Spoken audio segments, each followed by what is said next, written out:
Yes, what's good? It's Stella, and I'm here with the Interstellar Audio podcast. This is a brand new venture that's going to be headed up by the Interstellar Audio record label, and we're starting things off with a really special event today. I'm joined by some guests, and we're going to be talking about a brand new drum and bass music festival that's going to be in Andorra in March. So I'd like to welcome my guests to the show today, joined by the hosts of Mountain Bass, also DJ NoMotivation and 12-Step Audio. And guys, from the Mountain Bass crew, please give us a quick introduction of who you are. Cool. So I am Matt. I'm one half of Mountain Bass. I've been organising events for a number of years and DJing. Generally a massive lover of all things D&B. That's me. And hello, I'm Jo. I'm the other half of Mountain Bass. I've been working with Matt in music for about 5 years now. And here we are. Welcome. Thank you for joining the show. And DJ NoMotivation. Hello, I'm DJ NoMotivation, also known as Kyle. I've been DJing for about 16 years, I think. I'm mainly a full spectrum drum and bass DJ, kind of like cover all of it. Massive love for all electronic music. Happy to be here. Can't wait to hit the mountain. Thanks for joining us, mate. And 12-Step. Hi, I'm 12-Step Audio, aka Tom. I have been DJing for the last 17 years. Like the other guys, really massive lover of music. Focusing in, my style is drum and bass across the spectrum. Also dabble in production, radio and podcasts. And yeah, can't wait to hit the slopes, man. Skiing is not one of my fortes, though, I'll tell you that. Mm-hmm.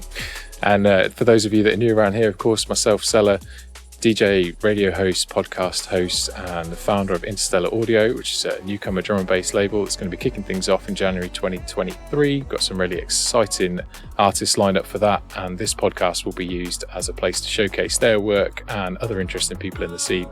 And for anyone that's tuned in today, depending on where you're locked in, if you want to get involved with conversation, either during or after the fact, you can head over to Instagram and use the hashtag Interstellar Audio, or drop in the comments on the YouTube video. So thanks everyone for joining me today. Obviously the main purpose of our call here is to talk about Mountain Bass, and I'm really excited to say that we will be there playing ourselves alongside some incredible talent. But before we get into that, Matt, Jo, would you mind to just give me the headline facts about what Mountain Bass is, when it is, and what's going to be happening, please?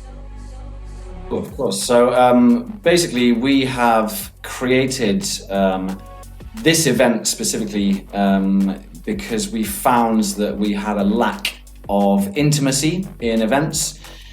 We've been to countless raves, events, parties, organise our own events as well, drum and bass holidays, and more and more as we go on, we feel like we're kind of a number, not so well looked after, and we really wanted to change that ethos.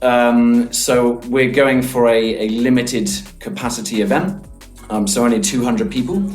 It's all based and aimed at intimacy, coming together, getting to know one another, spending a week in a wicked ski resort, having fun, doing fun activities with some amazing DJs, and just having that real kind of family feel. We've been to a number of events where you meet a crew of people and you just, I'm still talking to people I met like 15 years ago.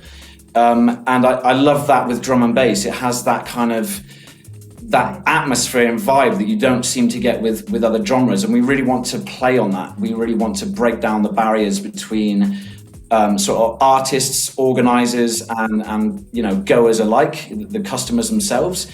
We want to break down those barriers and feel like everybody is a part of something, and sort of create almost a bit of a movement with it. So that's kind of the ethos. Mountain Bass was formed in 2018. We're currently in Andorra. It was formed here, but it was formed out of a number of years operating, doing loads of other things, which we'll touch on later, I'm sure.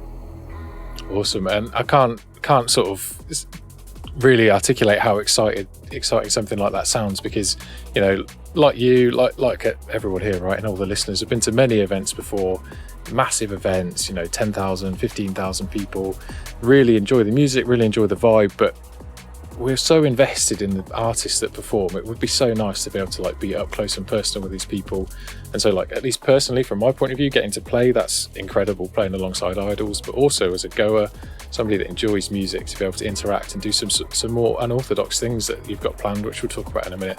These are all really exciting things. So, I've mentioned that some of these people are like what I describe as idols. Would you just give us a rundown of the kind of headliners that are involved?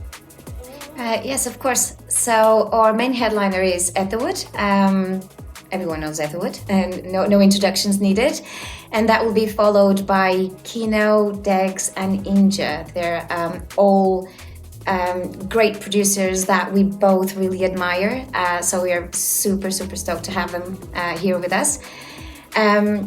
Just adding to what you said, if I may, it's obviously we all share this sort of feeling towards what the event industry has become. But as we organize events ourselves, one of the things we've come to realize is that artists themselves, quite often, they're not well looked after either. And so a really important thing about this event, and we don't like to call it festival because it's not a standard festival, but something that to us it's very special, is that we want everyone to come together and we want everyone to have a good time, including the artists and not just the headliners. Obviously the headliners are super important, and we want them to come here, have a great time and a different experience than what they have in other festivals. And we've seen that firsthand as we've worked in other festivals as well. But also everyone who's part of the lineup, everyone who's part of the staff, everyone who's involved in it. And we want everyone to be literally a big happy family, from people who buy a ticket and come over, to those who are working or organizing, to those who are playing, big or small headliner. So we're super excited about the headliners, but this is not just about them. We want to break that barrier precisely. This is about all of us. It's absolutely awesome. How can you not be invested in something like that, right? I'm invested. I'm very invested. Exactly, right? I like that. I think that speaks to the community of music, and particularly drum and bass in general. That's probably the first thing I noticed when I started to get involved in the scene is how wicked the community is in drum and bass, and from the artists, to the people on the dance floor. And I think a lot of people forget that the artists for me, as my approach to an artist, first and foremost, I love the music. That is the driving force behind what I do, and I love the community. So I think sometimes there's almost this kind of divide between at the larger scale of events, this divide between the artists and the punters, if you like. So I think that the way you guys are approaching to kind of restore that balance is fantastic, and it's something I'm very much behind as an ethos. Couldn't agree more. I think as well, let's talk about where it is for a second, right? So just the nature of the fact that this thing is in a ski resort in quite a remote area means that people are going to have to be invested to get there. The artists that are there are going to be hopefully having a good time and enjoying themselves in the environment they're in. It's not going to be like every other Saturday night where they're just in some dingy club in a metro area. It's going to bring that natural openness. You've got daylight vibes, you've got outdoor, good weather, all these things are going to hopefully bring all of those things to the forefront that you're hoping to achieve, and it should be amazing, right? So it's located in Arinsal, Andorra. It's a small village of about 2,000 people. It's somewhere that we've been based for the last about five or so years. And we really fell in love with the place itself. That's why we came here. So I actually originally came here for a music festival, which is where I met Joe. Exactly. And never looked back, and just absolutely fell in love with the place. It's got a real intimate vibe, real kind of old school architecture, say a really small village, but just generally lovely people. So it's in a horseshoe cul-de-sac sort of mountainous area, so surrounded by mountains on all sides. Beautiful views, great skiing, lots of cool activities to enjoy that are close by. And people in the village, there's this real community feel. which you also don't get when you go on a holiday, like a skiing holiday to like Courchevel, or you go to the French Alps. That just gets lost because, again, you get lost in the numbers.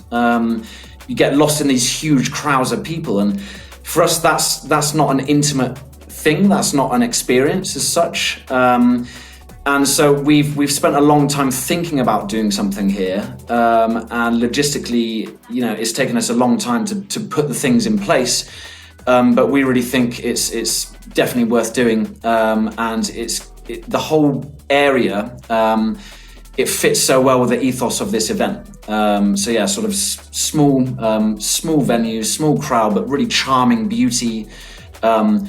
Also really cheap, so it's great prices. It's you're spending a couple of euros per beer, which is always good.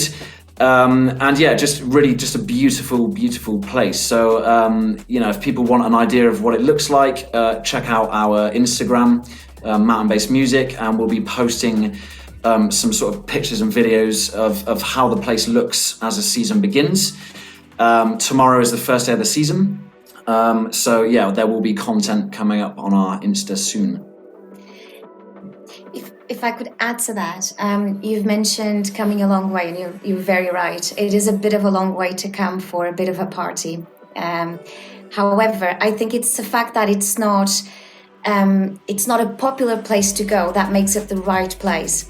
It's actually not that difficult to get here if you know how to do it. And I think this is part of the value we ended up bringing together with this experience, is that we try to give everyone all the information to make it as simple and easy as possible to get here.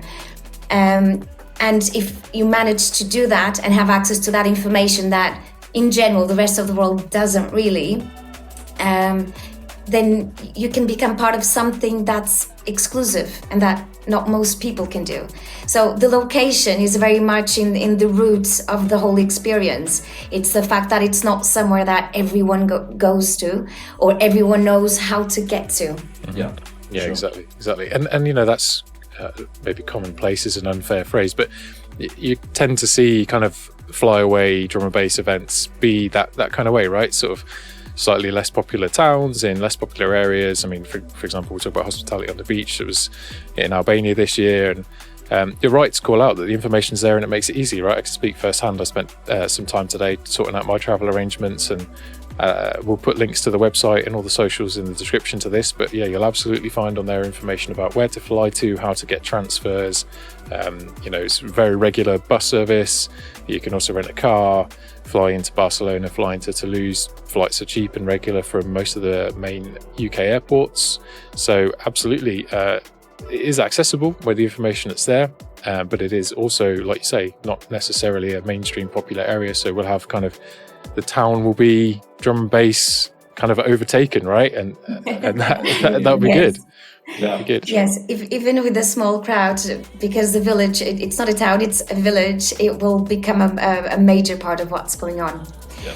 Yeah, and on that as well, I would say that we've deliberately made it so that we wouldn't be offering arrangements per se, as most festivals or holiday festivals do. Because from our own experience doing that in the festivals, that we actually really like the festivals, but then we have terrible experiences with transfers, with accommodation, with things that don't go quite well, especially if you go to different places outside the UK where the standards are different, etc. So you may be booking something thinking that you're going to get a 4-star hotel or a quick transfer or whatever, and then you get to the place and you become a bit disappointed. So this is why we don't do the arrangements themselves, and we're not making any money of that either, which means the audience, the people who come here, are going to be able to cut a lot on costs because they're cutting the middleman and actually just paying what a normal person would pay to come somewhere like here. I guess it offers kind of flexibility as well, doesn't it, really, for how you want to travel there. I mean, I didn't realize, as you say, how easy it is to actually get down there. I mean, obviously Barcelona and Toulouse are your entry points, which are straightforward enough to get to from the UK at least. So I think the approach is good in that sense.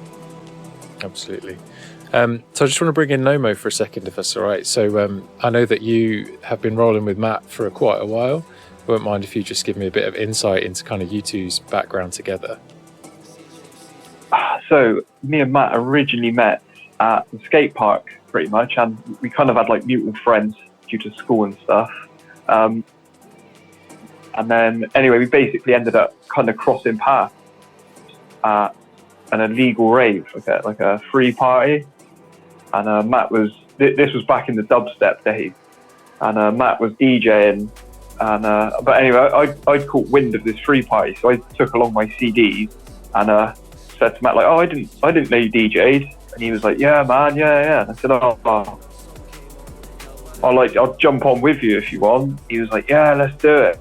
And then we kind of just ended up doing this like back to back at this illegal rave, and I don't know, man. Then we were like, oh, we should like link up more. And then I'd go around this flat and mix, and then we ended up kind of getting like booked on nights together. And we were always, without meaning to, we always ended up like we were like a duo basically. And and then we just got booked for more events, and we were kind of like pretty much on every night in our local town of Bath. And it just kind of evolved from that, really. So you guys set up a promotion Matt business did, together, right? Yes. Matt did. Tell me a bit about that. Yes. So, like Carl said, we kind of, I think we bumped into each other. We're just like, oh, right, you DJ, oh, sweet. And then we just had this kind of vibe together, and we just ended up smashing loads of raves and parties and DJing all kinds of stuff. But yeah, it got to the point where we were playing a lot of like warm-up sets or like graveyard sets, like 5 till 6 in the morning. And like we loved it. Well, we always loved playing, you know. But you know, at the same time, I think it was like one of my birthday parties that I just decided to put on a night and see what happens. So I basically put on a night. I decided to call it Bar City Bass. I basically just did it to see. Well, I wanted to see my favourite act effectively and have a massive party with my mates. So I gave my mates free tickets. I sold the rest of the tickets, sold out the night, and after that, everybody basically asked me when the next one was, and that's kind of how Bath City Bass was born. And then, Carl has been a massive part of that ever since. He's been on every single event, smashing music. So I don't know, Carl. What were your highlights from the Bath City Bass days? Oh, hold on. I need to brace myself for this. On like a serious side of it, like it was always, because Bath is a very small city town, and like all the clubs are very like they're all intimate. Like, you know, you're like DJing and you don't really have a booth or anything. You pretty much just have a table in a cave, and like it's like boiler room style. It literally is. And you'd sort of look up and you'd think like, oh, it'd be like rammed, but really there's probably only like sort of 200 to like 300 people there maybe, but like it just feels so much more like intense, and that's, for me, that was always what I loved about the Bath City Bass nights. And like it was always people that like knew, if you know what I mean. You didn't really get like the kind of randomers that would pass through. Do you know what I mean? Like everyone that went was all people that were there for the music, which just made it like really good. Because some, like we played like some other sort of like monthly events where it'd be like a Thursday night at Punana's, and it was just all like students and like Hindus and stuff, and like it just used to drive me mad, because like you could literally play like one wrong tune and like you just clear the club. Do you know what I mean? And we'd just be there like, oh mate, like I do remember one time we were playing, I think it was actually in Punana's on a Thursday night, and I remember me and Carla like going heavy, like back to back, smashing out drum and bass, and someone comes up to me, he's like, mate, can you just play some country and western? Yeah, I'm like, literally. You're Everybody in will the dance. wrong place, dude. Yeah. One of those ones. That's when you just turn around and it's just full of cowboys. Oh, right. Yeah.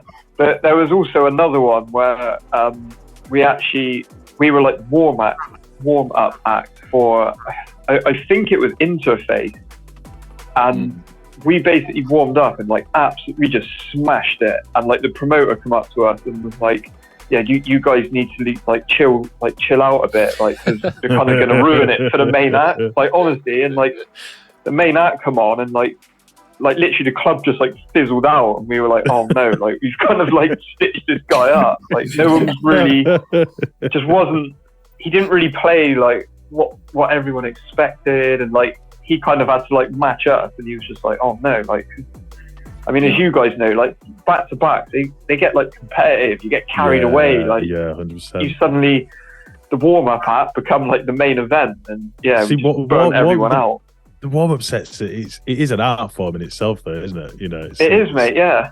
It's a difficult one to get right, because the warm-up set I think is overlooked sometimes, because it sets the tone for the rest of the night. You know what I mean? So you've got to strike that balance, and I've like been very guilty in my younger days of thinking, right, I'm just going to go in there and smash it, show them what I can do. You know what I mean? And it's very easy to kind of cross that line, isn't it? I think sometimes with the warm-up set, I've definitely done that myself. I actually, I stitched up Kino, actually. So one of the things as well with the mountain basting. Well, one of the things with the mountain basting is we've chosen artists that we've had either booked ourselves or we've worked with on other events. Like I've worked at Hospitality on the Beach, I've worked at Boomtown, I've worked at like a number of big festivals. So I know a lot of people, and I know what they're like. But I booked Kino, and he had a broken arm at the time. So he turned up with a broken arm. I mean, fair play for still turning up, man. Yeah, right. So, and he had 3 decks as well. I'm like, how are you going to play with 3 decks with one arm? And he's like, don't worry, I've got it. But anyway, I basically went on before him because I had someone else to play before him, and they bailed at the last minute. And at that time, I didn't play that much liquid. So my style was a bit like heavier. So I had like more kind of rollers, kind of jungly stuff. Anyway, I smashed out this set, and he kind of looked at me like as he was going on. He was like, "Mate, how am I going to follow that?" Like, and I'm like, "I'm sorry, man. Like, I don't really have loads. I was supposed to play at the end, like the last set, you know." Yeah. Anyway, so he played this like wicked set, but then I was outside with him after, and we were kind of joking about it. And there's some like diehard fans that came up, and they're like, "Oh, mate, that was really great, but it wasn't really a Kino set." And Kino just looks at me. He was like, "Well, yeah, you can blame Matt for that. That's his fault." Right? but it's just that kind of like real, like you just get on with it and you have a laugh, you know. And that's what I really like about some of these artists that are joining us. They're just cool people, and they love the music. They love being involved in the music, and getting stuck in. So that for us is super important as well. Yeah, absolutely. I could just picture Kino with his like USB looking at it full of orchestral drum and bass and just be like, don't need that anymore then. It's quality. It is an art form though, isn't it? Like I played a gig in the summer and I was booked at like 1 a.m. or something like that. And it was like a room 2 gig, right? So it was briefed as like liquid rollers. I get there and the guy before me's got it at like 187 BPM and he's triple dropping like the filthiest like Belgian jump up in the world. And I'm like, and it's packed in there as well. Mate, it's packed in there as well. And I just thought to myself, do the job the promoter asked you to do. And so obviously like I cleared the room because I was playing sort of liquid and rollers and there's maybe 20 people left. But afterwards the promoter came up to me and was like, nice one, because everybody went to the headliner's room and watched the people that I'm paying a lot of money to be here. So, which was my job, right? So I'm happy to do that, which is cool. Sorry, Joe, go ahead, Joe. Yeah, I was going to say, do you know what? You've touched a really good point there. Someone has to choose between being in different places. This is something that I really hate, because often I go to like events and you've got... Take Motion, for instance. I absolutely love Motion. It's my favorite venue in the whole world. But there's so many rooms. Every time I go there for anything, you always have to miss out on something. Yeah. Which we're avoiding. Yeah, cool. Well, I'm sorry, I was going to say, that's a very good point. I cannot think of a festival I've been to where I've walked away from it and gone, I've seen everybody I want to see, or an event that I've been to. I mean, I've been to some, massive events at like warehouse projects, one that sticks to my mind, not to call out warehouse projects, but I can't think of many events that I've been to where I've been like, big events. I'm like, I've seen everybody I want to see. Yeah, you have to make a choice, right? So again, decisions. Not throwing shade on anybody, but Hospitality in the Woods, which is one of my favourite festivals. They had like 5 stages, all put on by different either sound systems or record labels, and all the lineups all the time stellar. And you're sitting there like, who do I go see? And you kind of maybe catch like 20 minutes of a couple of people's set because you just don't want to like miss out on something. So, guys, tell us about the venues that you've got and how you're going to try and deal with that problem. Okay, so first of all, because it's such a small crowd, we're only going to have one thing happening at a time. So obviously we don't need to be choosing between places, and this is great for us as well because we get to see everyone and everything. But that's really important, I think, that you might not want to do everything, but whatever you want to do, you can do it. In terms of venues, obviously, because of the location itself, there are actually bigger venues in the village than the ones we're going to use, but we have deliberately chosen 2 types of venues. Either daytime spots, which are all outdoors with amazing views, or nighttime venues that will be in rustic, local buildings, basically retaining the local atmosphere and culture. That sounds awesome, and both environments that I cannot wait to play in. Be wicked. So from the pictures that I've seen, just like your guys' like view, like especially like this time of year when England, it's just like honestly, you don't see daylight most of the time. It's like apocalyptic at the moment. Yeah. It's literally it's like everybody's just grey and unhappy. And then Matt will send like a picture of, here's the mountain. Just like, thanks for that, man. Cheers. It's a truly stunning place. But the great thing about here as well, we have, Andorra boasts like 300 days of sunshine a year. So, normally if you do get snow, you're also going to get a lot of sunlight as well, and just like really good views. But yeah, we've got some really cool spots up on the mountain for some pretty special events. So yeah, really looking forward to that as well. Got some cool places for après-ski as well. So we're kind of moved from on the mountain, après-ski, nighttime events, but we're also leaving quite a lot of space in the schedule for people to enjoy skiing. Because you don't want to come on holiday and pay for your ski hire and your snowboard hire and not have time to actually ski or snowboard. So that's something we've worked on as well. Yeah, and not just skiing, just having a little bit of time to, go home, have a shower, change your clothes, don't feel pressure to go from the slopes straight into the night ride, whatever, in your ski gear.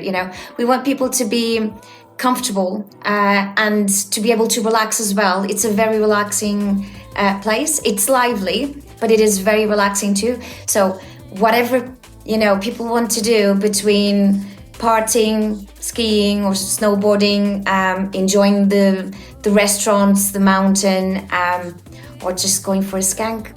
Mm-hmm. There's a little bit of everything, and it's possible to do the pick and mix that you want. Sure. What's the Andorran culture and cuisine like? So for those that don't know, Andorra's kind of nestled in the mountains between France and Spain. So does it take kind of cultural and food influences from both sides, or does it have its own culture? How does this work?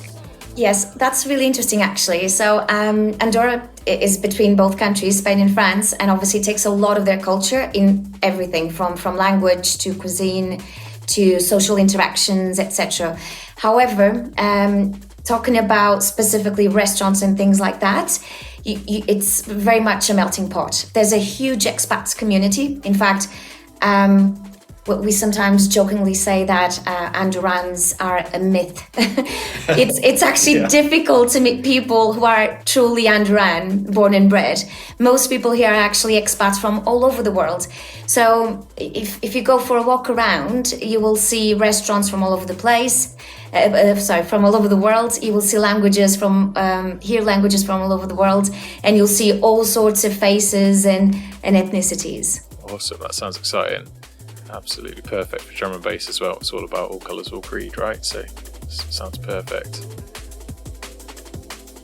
You mentioned a couple of special events that are going on with the different spots you've got. I think it would be worth us kind of calling those out, spending some time being super excited about them, because I know for myself, you've got a few of the things that, well, I'm excited about, so tell me about them. Yeah, of course. So we're doing a couple of like special things on the mountain. As I said, we have managed to, first of all, we've persuaded effectively Degs and Hospital Records to do a podcast from the mountain. So we've got a really, really cool location for that. It's like an outdoor terrace with incredible views. Kind of wood cabin vibes on an outdoor terrace overlooking the ski slopes. We chatted to Degs about it. We were kind of a little bit cheeky in sort of punting these ideas, and we're actually really blown away by the response from like Hospital Records and the artists themselves. They're like super up for it. So all of that's going to be filmed and streamed, so people can come and be a part of the Hospital podcast with Degs. We love Degs for his lively attitude. He's great at hosting and just having a laugh and banter with people. Normally his podcasts are done without a crowd, and this time we've got a crowd, so anyone can come and watch that. That's going to be super cool. So I think that's going to be really special. So we've got a guy filming this as well. Who's got kind of drones and things that will be flying around, taking in the scenery. We've also got another really special one, which is Kino. I don't know if any of the listeners really follow Kino, but if you do, you'll probably know that he's going through a bit of a change at the moment. He's kind of leaving Hospital Records and starting his own record label, Kino Music. He's got a album which is actually dropping at midnight tonight, his first song on his album. So he's coming over to basically do an album preview, as well as his set, aside from that, his nighttime set. So he's going to be doing basically a album preview. I can't say too much about it, because a lot of it's still under wraps, but it's going to be on the ski slopes. So right in the middle of the slopes. And again, it's going to be all about kind of photography, really cool views, people getting involved in that, and just really pairing up his new music with a stunning location. I'm just trying to think of what else I can say without breaking. Well, I'll help, right? So we're recording this on the 1st of December. Cool. As Matt says, Lights On comes out at midnight tonight, which is the first track from Kino's upcoming album. He's been pretty open about talking about the fact that he's now come to an end of his sort of exclusivity with Hospital, and he's excited to be able to focus really on the sort of ecosphere around his music and take control of that. So the type of event that you're talking about putting on there, focusing on photography, focusing on location, absolutely is bang on with what he's looking to do in the future. So I think it's a winner for you guys to have bagged that, to be honest, but it's also a winner for us to be able to be there. So, Will's such a nice guy. He's always happy to chat, and I think he's perfect for the sort of ethos of the event that you've described. So really looking forward to that. You talk about experiences today. I mean, that is pretty much as good as it gets. And sort of self-plug here. That's why me and Tom are hoping to do something of our own out there as well. So if we see any of those like prime locations empty, you might just see us sneaking up with a USB and a GoPro. You can just stick us in a shed somewhere. It'll be fine. I'll tell you what. Sorry, go on. Yeah, I mean that's kind of the beauty of the location is a lot of it's quite untapped, and we're privileged really because we've spent a lot of time getting to know the people here and the people on the mountain. So we have quite a lot of leverage with doing these kind of things that normally other people wouldn't be able to do. But also, it just brings something extra. It's not just going to a normal night out in a bar or a venue. You know, there's things happening out on the mountain in just really cool locations. And again, just an intimate vibe with just super cool people that are there to have fun and to express themselves through music. And I think that's really cool with the direction that Kino's taken. I think that's a really good step for him. And, you know, his kind of music just really encompasses the whole ethos and the spirit of this place. It's like we often are listening to this kind of music just skiing around and walking, and it just fits so well. You know, it's like this. It's perfect. It's like a soundtrack. You know, so definitely. Really excited about that as well. Yeah, cool. So, I know you've got some more less. I don't know what the right word is. Like things that are happening that aren't just DJ sets. You know, are there any of those kind of things you want to call out at the moment? But appreciate you might be trying to keep some of them under wraps. So, you know, say as much as or as little as you want to. Sure. So it's not just about the music, it's about bringing people together. So we've got lots of activities that we will be organizing to get whoever wants involved. So these will be things like we want to do a drum and bass pub quiz and a drum and bass bongos bingo, for instance. We're going to be organizing groups, not groups, basically, a bit of, an excursion, call it that, a big excursion. One big excursion of just everybody, From Arinsal, which is where we're based and where all the music, or most of the music is happening, and taking them through the ski slopes all the way to Pau. Because one of the things, being from here, one of the things we know that happens to people who come to Arinsal is they go up to the resort, the ski resort in Arinsal, which is actually quite small. And if you're a good skier, after a day or two, you're a bit bored. And what they don't know is that you can actually connect to Pau through the slopes. There's a cable car. And Pau, for me, it's one of the most beautiful resorts of the Pyrenees. It's absolutely amazing. So we want to facilitate people getting to know the whole of the resort, and also for smaller groups or people who come alone or who are alone because I don't know, their friends are doing something else, to have the opportunity to actually do this with other people. And in this way we can also somehow facilitate that everyone mingles a bit. That's another one. So we will take them to some of our favorite spots. Obviously we know all the nooks and crannies. So it's also an opportunity of seeing it, the place from the eyes of someone who lives here and knows the place well. And what else? Barbecues up in the mountain. Yeah. I've got mountain barbecue. I can't think what else now. Got après ski events, kind of outdoor après ski stuff. We've got a few other things that are kind of under wraps, but again, because it's such a small group, we have the ability to do things that you can't do with thousands of people. Exactly. It's just impossible. So you know, it's just a real spirit of like togetherness and just being one big group of people, like one big group of friends. We've got a couple of like excursions plans. We're going to have like a kind of a group, like a WhatsApp group where you can just meet people and hang out and just have time to just chill. We'll say, look, we're going to be here if you want to join us.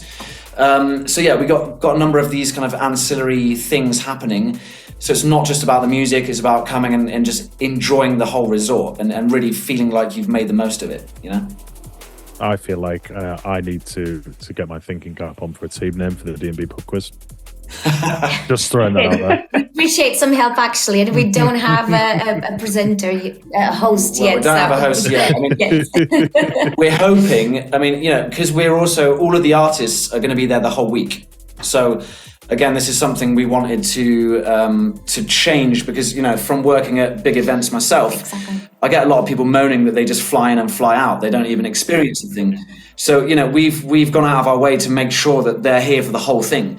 We're hoping to get some special guests coming along get people involved in things whilst they're here. So again, some things we can and can't say, but it's all part of the kind of the surprise nature of some of the things that are happening, I think. And not everything is going to be strictly planned. I think one of the good things about being a smaller group is that we can give it a little bit of leeway for improvisation and to see what suits the moment and the current vibe. Even things like you were saying, I'll bring my USB sticks. Well, all DJs are really welcome, because if there's a slot and if there's someone there who wants to play, why not? Yeah. It's not, it's a little bit like leaving the office and starting to work from home. It's making it down to earth. It's making it human and easier to manage according to what's happening at the moment and how people feel and what people want to do. Yeah. Honestly, it just sounds amazing. Yeah. It's like you said at the start, Tom. I keep pinching myself. Like, are we actually involved with this? Yeah, it's crazy. It is absolutely crazy. It's like, well, I think once I'm there, once I see the mountains, I'm like, all right, yeah. I think that it's really important for us to have people involved that, like, you guys are just genuine, humble guys. You love music. You're pushing the music through your own channels and doing your thing, and you're doing that for the love of music. It's not like you're trying to do this for some massive fan base or monetizing off it. It's for the genuine love, and that's really important to us as well. It's one thing we love about Kyle, aka NoMotivation. It's just he just loves the music. He loves being involved, and he plays amazing music, plays amazing sets. Thank you. You're welcome, dude.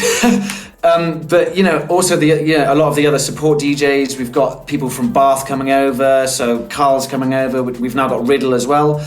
We've got Red Lebanon coming from the Netherlands, who's involved with Caucasoft Sound.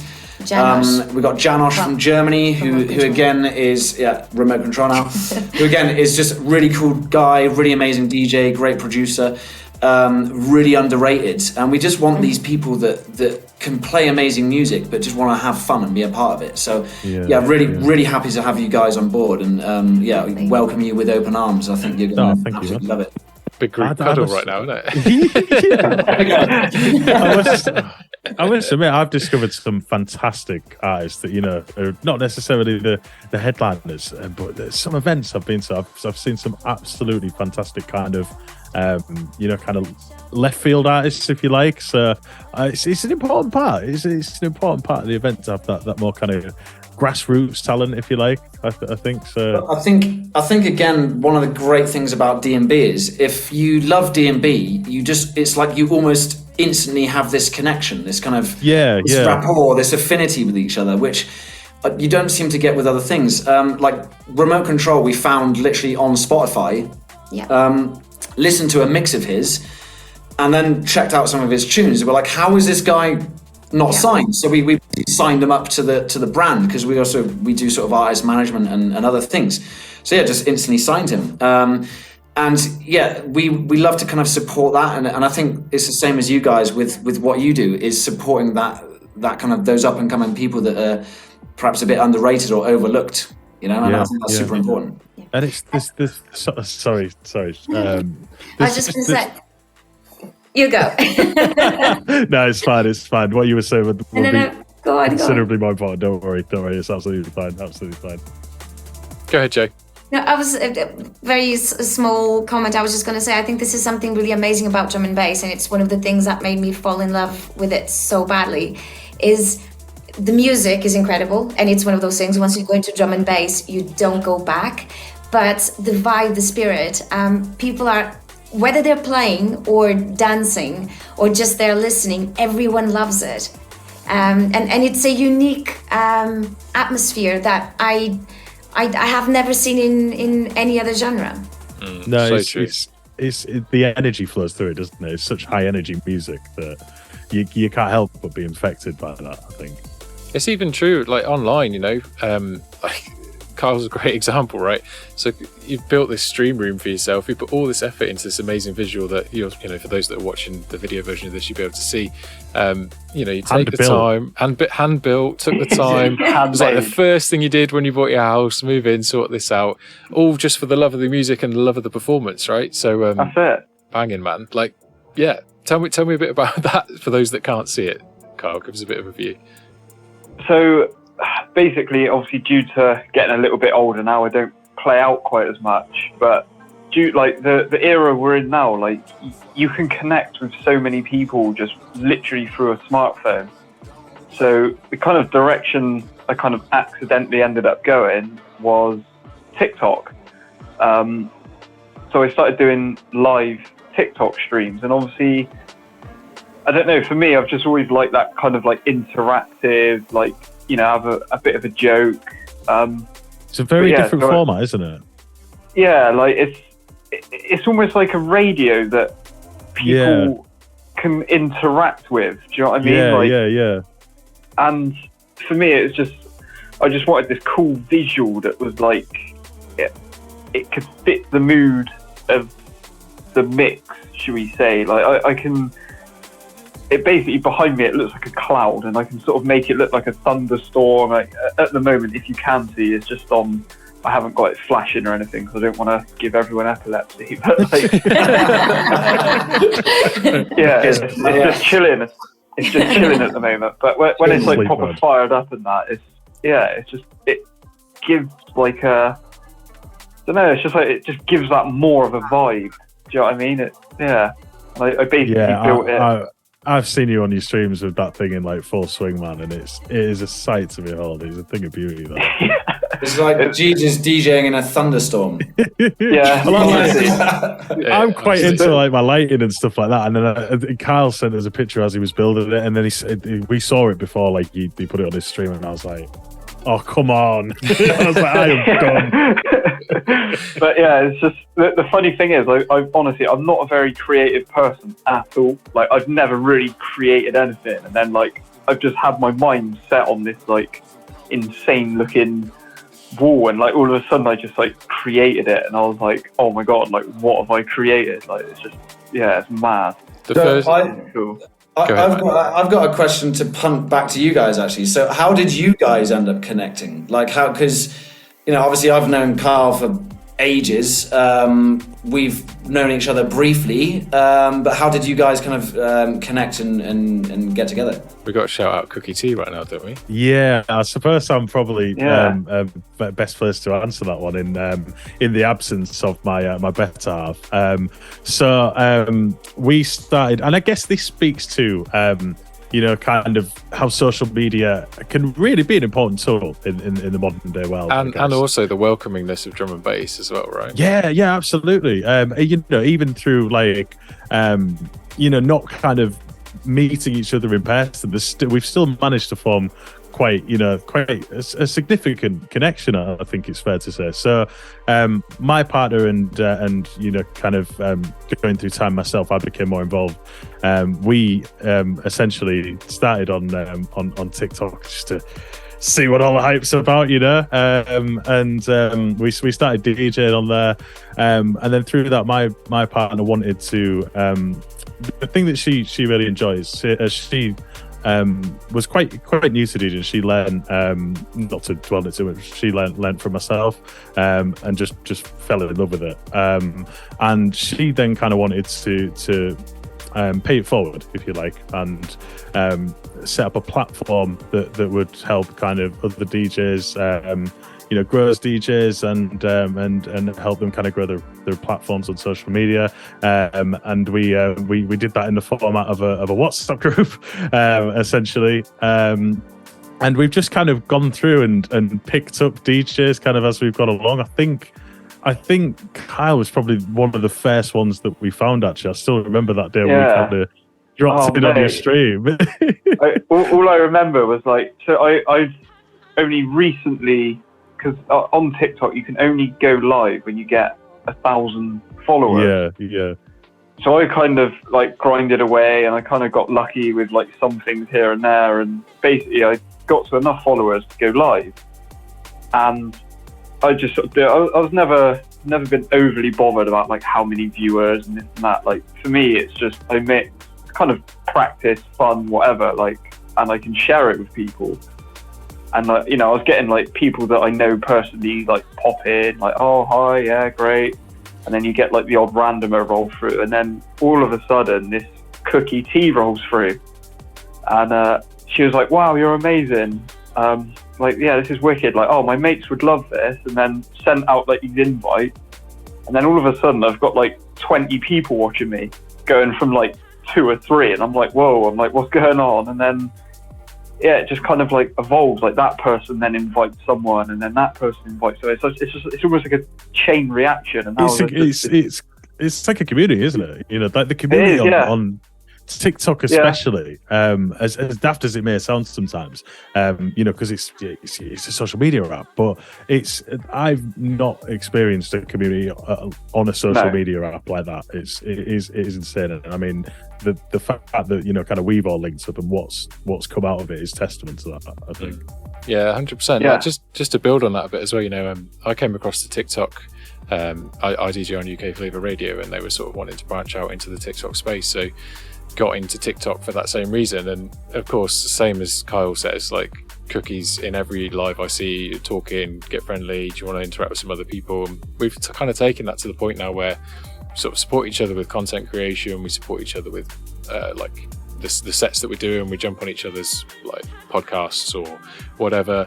You know, we sell merch together. Kind of the whole label thing that I'm doing will of course feature producers from that space that want to, as well as the sort of more known producers, and then other kind of underground producers that aren't involved in that scene. And yeah, just I guess through Cookie's want to be friendly and have a big group with everybody and bring everybody along her journey. That's kind of how I at least met. And it's weird because I don't think the three of us have actually all met at the same time, right? I've met Tom and I've met Kyle separately, but I don't know if you two ever actually met each other. No, it sounds crazy to say that as well, doesn't it? Yeah, after like a year of rolling deep together. Yeah. I mean, we met at Block to Block, didn't we, Sal? I think that was the first time we came across each other, and it's amazing how even like, you know, kind of having not met in person, the conversation just flows straight away, doesn't it? Because I think and this kind of goes back to, I think, to the significance of the connections that you can build through you know the social media and the community that we've created. It's kind of like it's like hooking up with an old friend, isn't it? You know what I mean? Exactly that. And just while we're on this vein, while we're talking about supporting each other, am I right in saying that all of us that are on this call that are DJs are going to be putting together a special edition of your podcast, Tom? I hope so. Otherwise, it's just going to be me. So obviously, there's this podcast that we're on right now is focused on kind of having a little chat, you know, more kind of details on the event. My podcast, the Liquid Chill podcast, for the last episode of the year, wanted to go out with a bang. So we'll be putting together a 2-hour special extended episode of the Liquid Chill podcast, and you will have a half an hour guest mix from everybody on this call, just to get a flavour of what to expect at the Mountain Base event, basically. So I'm really, really gassed to hear everybody's mixes first and foremost, you know. But yeah, really, really excited to put that together and finish the year on a high note. Links to that will be in the description as well. Just go do that when it's published. Yeah. And I'm trying to think of dates now. We can sort all that later. Don't worry. Speaking of dates, should we hit some particulars, right, for the festival? Let's go. What are the specific dates that we've got? For the experience, not for the festival. What are the specific dates that we've got for Mountain Base? So we are going 6th till the 10th of March, 2023, obviously. So that's kind of, you know, the experiences will be happening between those dates. People are welcome to obviously come for longer. We will still be around. We live here, and we would love to invite people to, you know, explore more with us. We love doing things like overnight hikes in the mountain, you know, going up into the mountain and stuff. So yeah, if anyone's up for that, and they want to hang around and just get to know us, or stay longer and just enjoy, then yeah, that would be awesome as well. But yeah, so between 6th to the 10th of March is when everything's happening musically. If anyone wants to explore a little bit more of Andorra, because obviously what we're doing is all based in this area, but there's a whole other two other whole valleys to explore. So there's plenty to keep people entertained for a bit longer if one too. Yeah, for those more experienced skiers. I mean, we've got a snow park in Arinsal, which is actually a really cool snow park. So if people who are more experienced are thinking, more extreme people are thinking, oh, it's not a massive area, there is plenty to keep everybody entertained. And then, so the other resorts are enormous. So if you link it all up, it's, I think, like 400 and something kilometers of slopes altogether. Loads of stuff to do here. Do you have any tips for an absolute novice skier? Prepare for bruising. Prepare to fall. I'll give you a good tip. Don't do what Matt did, and don't learn to ski or snowboard by being dropped at the top of a red slope and be left alone to your devices. Try a beginner slope first. The first time I snowboarded, thanks to my very good French friend, who was the sax player for my band actually, back in England. He's like, oh, do you want to try snowboarding? I'm like, yeah, cool, I'll give it a go, because I've done a lot of skateboarding. So he took me to Morzine, took me to the top of a red run, and just disappeared while shouting, the best way to learn is on your own. He disappears down a slope, and I'm thinking, like, man, I've got this, I can skateboard pretty well, it's got to be the same.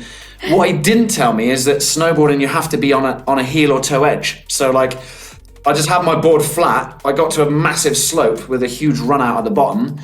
And I think within the first 10 minutes, I've broken 3 ribs, 2 in the front, 1 in the back, and severely bruised my coccyx. And then spent another 9 days in absolute agony, not being able to sleep.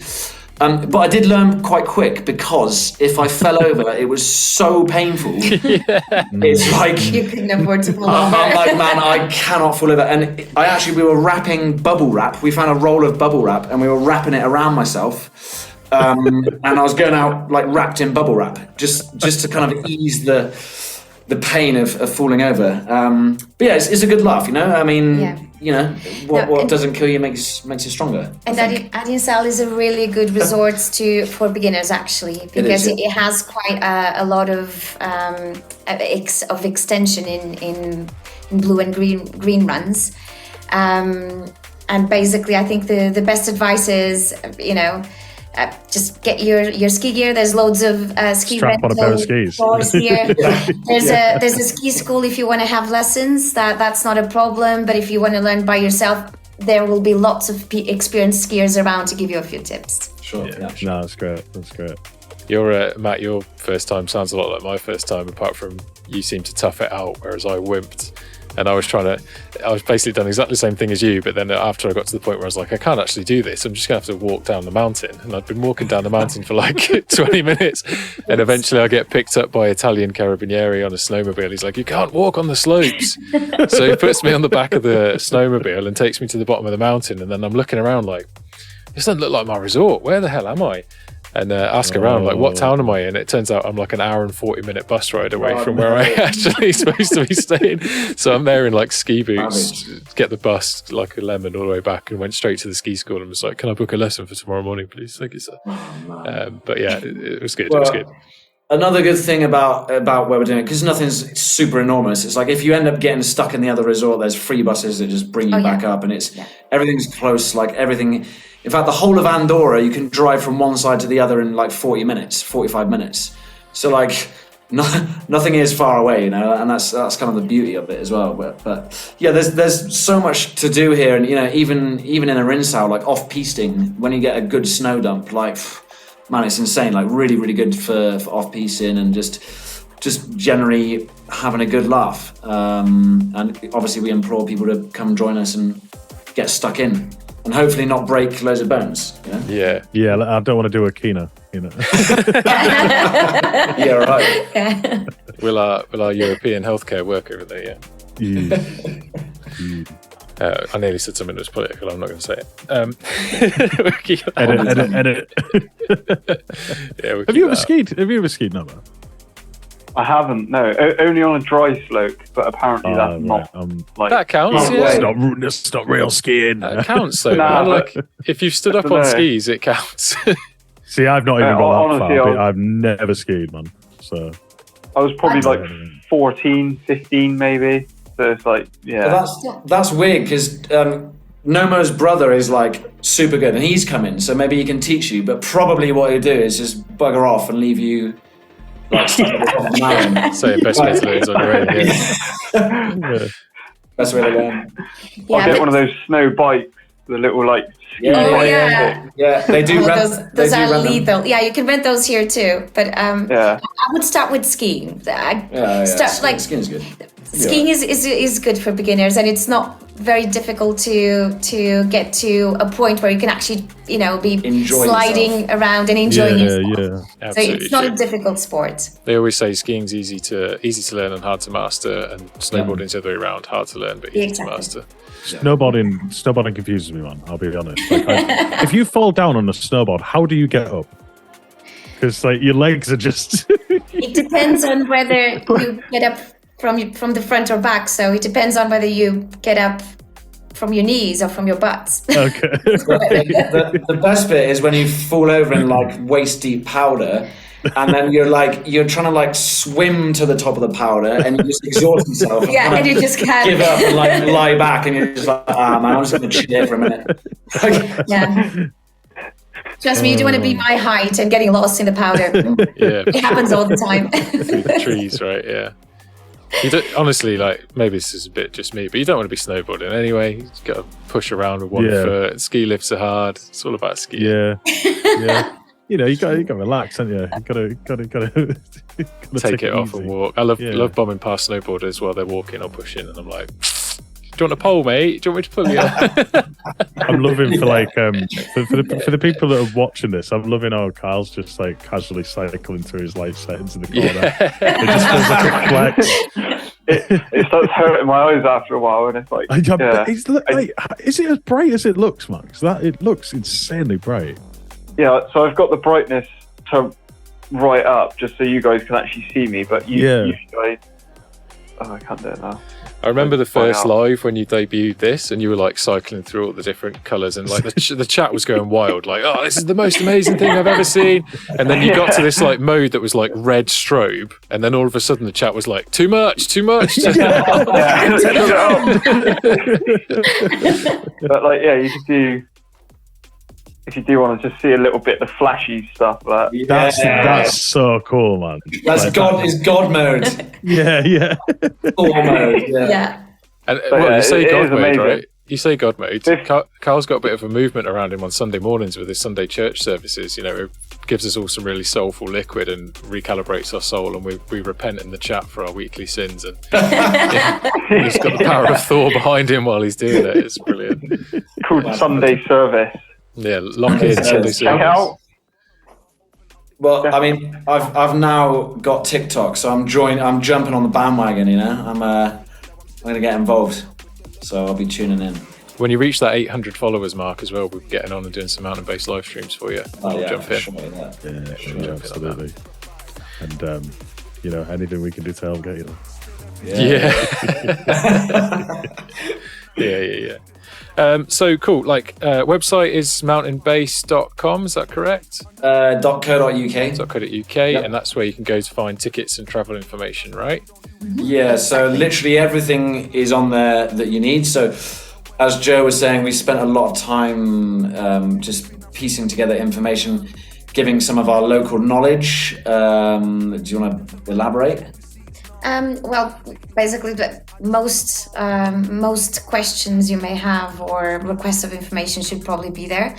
If not, feel free to drop us an email. But basically, we've got information about airports, transfers from airports to resorts, all the little, tricks and tips.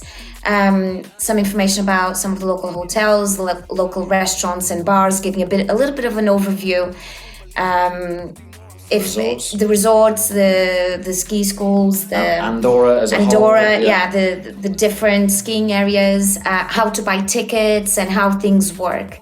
If there's something that anyone wants to know, information that's not there, please just let us know, send us an email, and we'll make sure to put it there. I think it's unlikely. We've covered. I think we've covered pretty much all bases. But yeah, if anyone has a question, by all means, drop us a message and we'll happily help. Yeah, no, we didn't. I just realized we don't have any information about ski hire.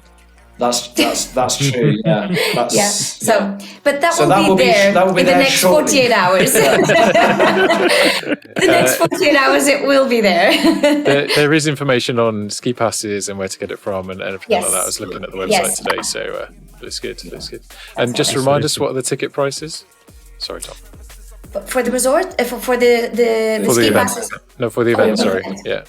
I think at the moment they're running at. We had 75 plus booking fee. Yeah, we had early birds that sold out at 60, but yeah, 75 plus a booking fee. So we've obviously tried to keep the costs as low as possible. And But with 200 people, yeah, it can't really be any lower. We feel it's Perfectly good reasonable, yeah. money, and Very yeah, reasonable price. Yeah. yeah, we don't want to be making money off we know how expensive it is to go skiing. We've done it ourselves many times, gone to many festivals. We want to keep the cost low. We're not here to make money off people's accommodation and transfers and flights. Like we're just not about that. We're really just trying to cover our costs and want people to come and have a good time and have great memories, make some great friends, and hopefully do it over and over again in really cool locations. So that's kind of the idea behind it, really. So is that the goal then? If this goes well, we'll see more of this kind of thing. Yes, the idea would be, I suppose, to do different locations, but always with the same ethos. So it could be a snow event, it could be summer mountain or beach event or anything different. But the idea is always being this sort of location, non-touristy, untapped, small, happy, safe, and different. And we've had the pleasure of doing quite a lot of traveling and working around Europe. So we've got some, and Joe's Portuguese as well. So we've got some ideas of stuff. And when I came here anyway, I took a bit of a hiatus from actually doing events. I tried to continue doing events in the UK when I moved here, and it was just too much, like flying back to do them. So yeah, this is really kind of a bit of a new beginning, like starting to do events again. Love putting on nights, and one of the really cool things actually is loads of the artists that I used to work with and booked have been messaging me like really supportive, like, oh Matt, I think they really appreciated the effort I put into my nights and getting to know people, meeting people, making them feel included. It was always like not huge venues. And, we're going out for meals with the artists, making them feel welcome, getting to know them. And I had so many people messaging me just like, oh man, would love to be involved. Like, just really supportive from the whole scene, really. So it's been a really cool thing. So that's cool as well. That's wicked. So listeners out there, if you want this kind of thing to continue, you want to come along, get those tickets before they run out. As we've said, it's super exclusive, super limited numbers. It'd be cool to see everybody there. Anyone want to cover anything else before we run out of time today? That sounds like a very formal thing, like I might say. Any other business? All right, I'll throw one out there. Go. In general, favorite tune this year, as we're nearly at the end of the year. It's going to be the one that comes out at midnight. Clearly. Clearly.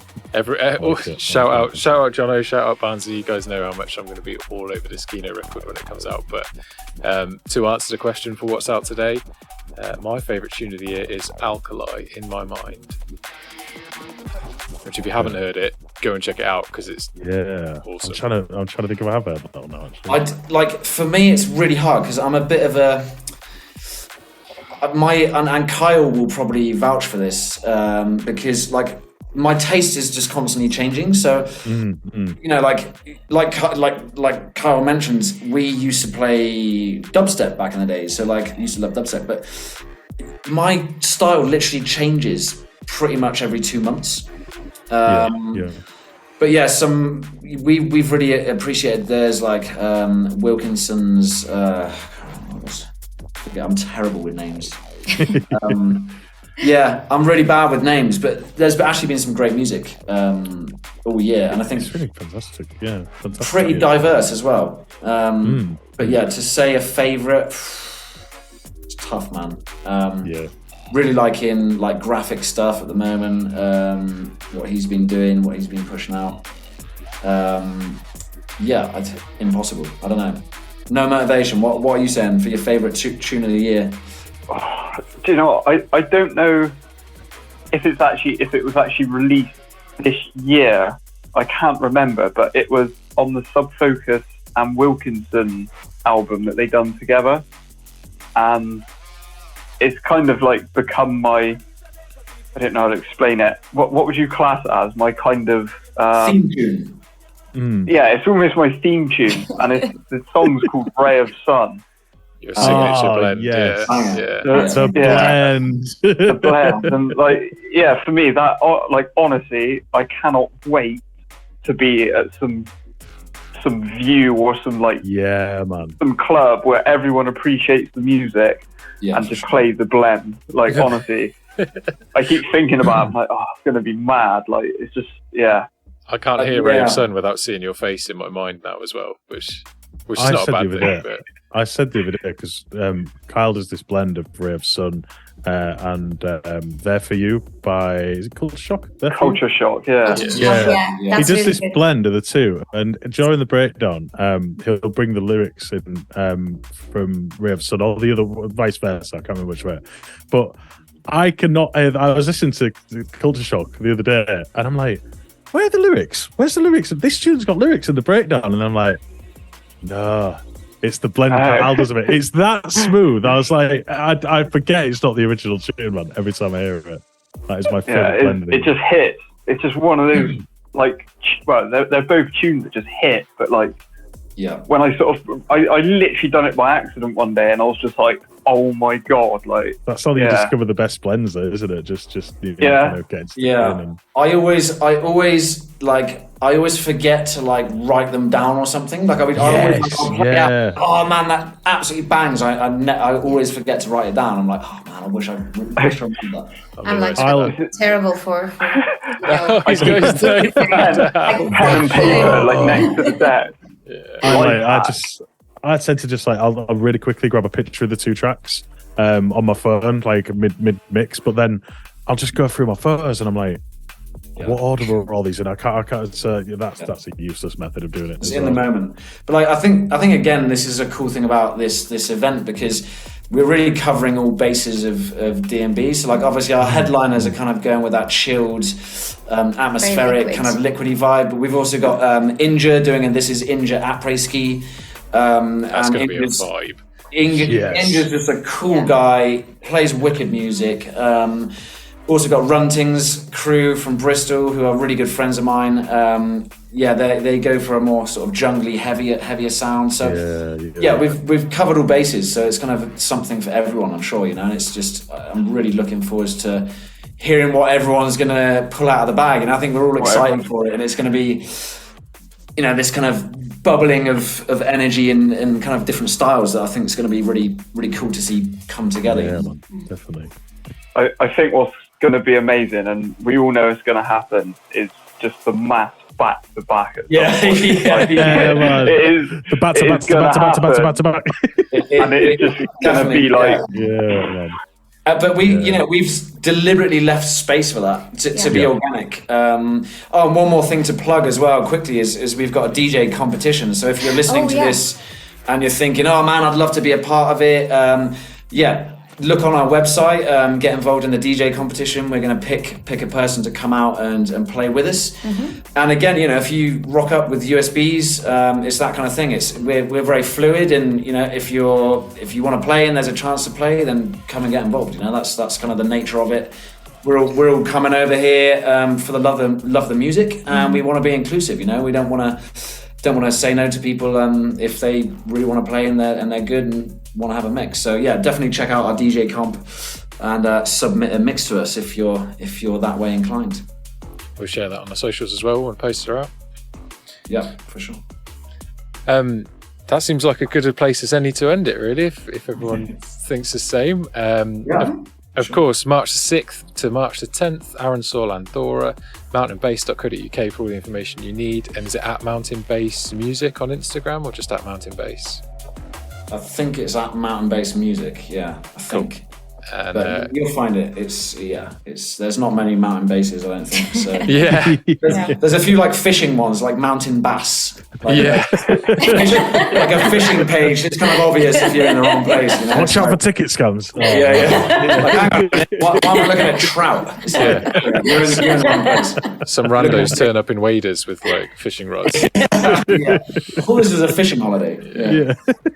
No, you'll find us if you search punch us into Google, and you'll find us on there as well. Wicked. So thank you very much to 12 Step, No Motivation, and Joe and Matt from Mountain Base.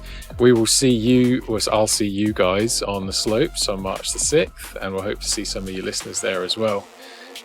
Massive thanks for tuning in today. We're back on the Interstellar Audio podcast next month, and don't forget, if you want to hear the kind of music that you'll get to see at Mountain Base, tune into the Liquid Chill podcast December episode coming soon. That will be the 18th of December. 18th of December. Nice one. So bye everyone. Bye everyone. Thanks for having us. Thank you. See you all Thank soon. you so much for joining, guys. Really appreciate it. Absolutely fantastic.